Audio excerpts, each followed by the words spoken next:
Durante séculos, a história de como os povos polinésios chegaram a povoar as ilhas mais remotas do Pacífico fascinou investigadores, aventureiros e cientistas.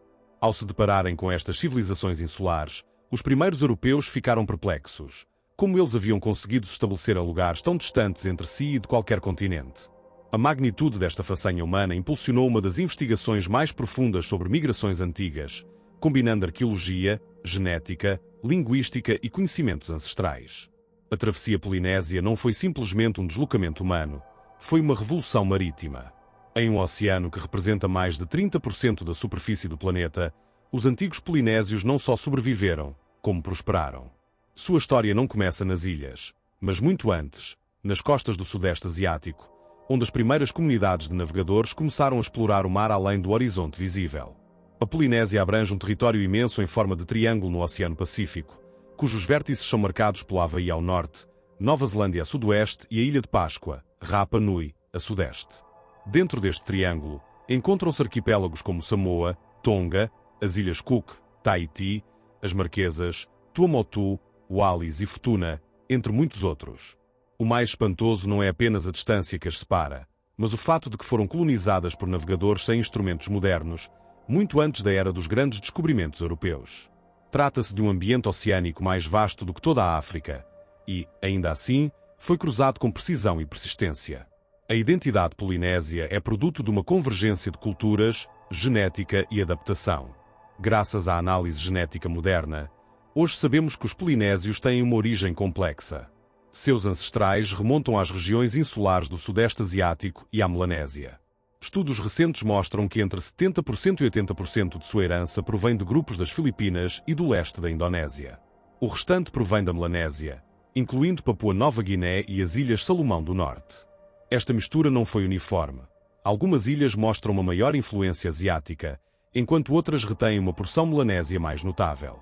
Este modelo genético apoia a teoria da viagem lenta, uma migração paulatina de Taiwan e do Sudeste Asiático, através da Melanésia, e depois em direção ao leste, com contatos e hibridações no caminho. Curiosamente, os dados genéticos mostram uma mistura desigual entre os sexos. As linhagens maternas tendem a ser de origem asiática, enquanto muitas linhagens paternas têm raízes melanésias. Isso sugere uma história de mistura cultural e genética em que os homens melanésios tiveram uma participação significativa na formação do povo polinésio. Este padrão levou alguns investigadores a teorizar sobre as dinâmicas sociais e migratórias que poderiam ter favorecido grupos de homens viajantes melanésios se integrando em comunidades de origem asiática. Estas interações complexas, tecidas ao longo de séculos, deram origem a uma nova identidade cultural. A arqueologia também fornece pistas valiosas. A cultura lapita, conhecida por sua cerâmica com padrões geométricos, é considerada o antecedente direto das sociedades polinésias. Surgiu há mais de 3.000 anos na área das Bismarck, ao norte da Melanésia, e se expandiu rapidamente para o leste. Os lapita não levavam apenas cerâmica. Eles também transportavam plantas, animais e um conhecimento avançado de navegação que lhes permitiu cruzar vastos trechos de mar aberto. Seu legado pode ser rastreado através de vestígios como restos de assentamentos, ferramentas de obsidiana e conchas, e padrões de enterro que refletem uma cosmovisão compartilhada. O DNA antigo extraído de restos lapita revela que os primeiros a chegar a lugares como Vanuatu e Tonga tinham uma origem quase exclusivamente asiática. A influência melanésia foi incorporada mais tarde, em uma segunda fase de contato. Ou seja, alguns grupos atravessaram a Melanésia sem se misturar muito com seus habitantes até chegarem mais ao leste. Esta informação muda a percepção que tínhamos sobre o grau de integração cultural na etapa inicial da viagem para a Polinésia remota. Com o tempo, os lapita deram lugar a uma cultura puramente polinésia, com um sistema social, espiritual e tecnológico que refletia séculos de evolução marítima.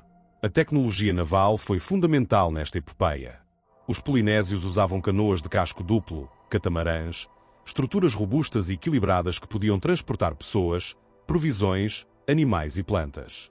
Estas embarcações atingiam comprimentos superiores a 20 metros e podiam ser impulsionadas por remos ou velas tipo garra de caranguejo, crab claw, ideais para aproveitar diferentes condições de vento.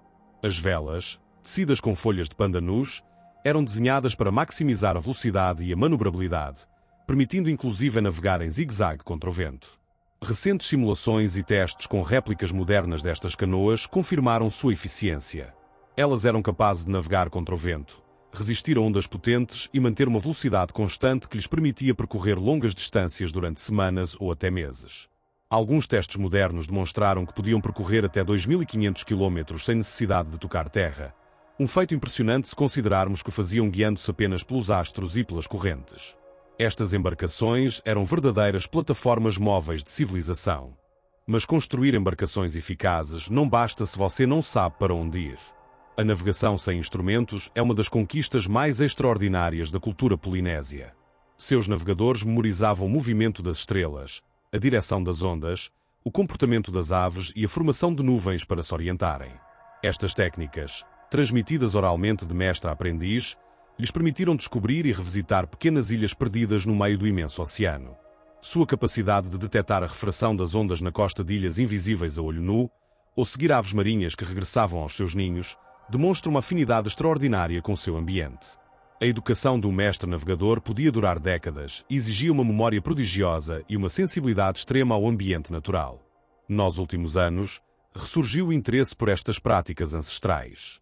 A Sociedade de Navegação Polinésia construiu, nos anos 70, ao Kuliá, uma canoa tradicional que, usando apenas navegação ancestral, completou a rota entre o Havaí e o Tahiti. Esta viagem marcou um renascimento cultural em todo o Pacífico. Desde então, realizaram numerosas expedições, incluindo uma volta ao mundo, demonstrando que os conhecimentos ancestrais continuam vigentes e têm valor não só cultural, mas também educativo e ecológico. Em cada ilha onde atracam, os navegadores modernos revivem uma conexão ancestral com seus antepassados, celebram seus conhecimentos e promovem a conservação do oceano como fonte de vida e cultura. Do ponto de vista linguístico, todos os idiomas polinésios pertencem à família austronésia, originária de Taiwan. A similaridade entre estes idiomas sugere uma separação relativamente recente, o que concorda com a cronologia arqueológica do avanço polinésio pelo Pacífico.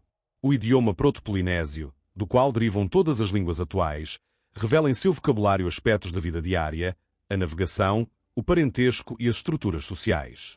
A persistência de termos comuns em ilhas distantes evidencia a unidade cultural que persistiu apesar do isolamento geográfico. Um estudo publicado em 2021, baseado em dados genéticos de mais de 400 pessoas de diversas ilhas, permitiu reconstruir a ordem de migração com grande precisão. De Samoa, os povos polinésios expandiram para as Ilhas Cook, depois para as Ilhas da Sociedade e, dali, em direção à Polinésia Oriental, Marquesas, Rapa Nui, Havaí, finalmente, Nova Zelândia, entre os séculos XI e XIII. Esta sequência não só confirma teorias prévias, mas redefine o calendário da colonização, mostrando que o último grande salto para a Nova Zelândia ocorreu depois que comunidades já haviam se estabelecido no centro do Triângulo Polinésio. A expansão foi rápida, deliberada e sustentada, refletindo um planejamento que contrasta com a ideia de migrações fortuitas. Uma das descobertas mais fascinantes tem a ver com um humilde tubérculo, a batata doce, sweet potato.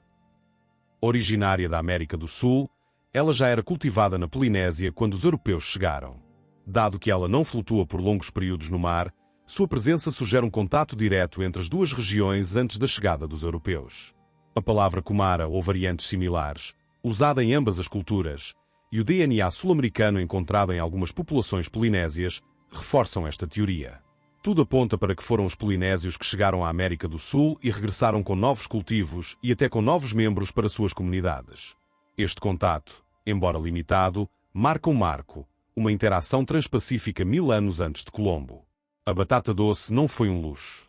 Em lugares como a Nova Zelândia, onde o clima era pouco propício para outros cultivos tropicais, ela se tornou alimento básico e permitiu o estabelecimento de comunidades permanentes.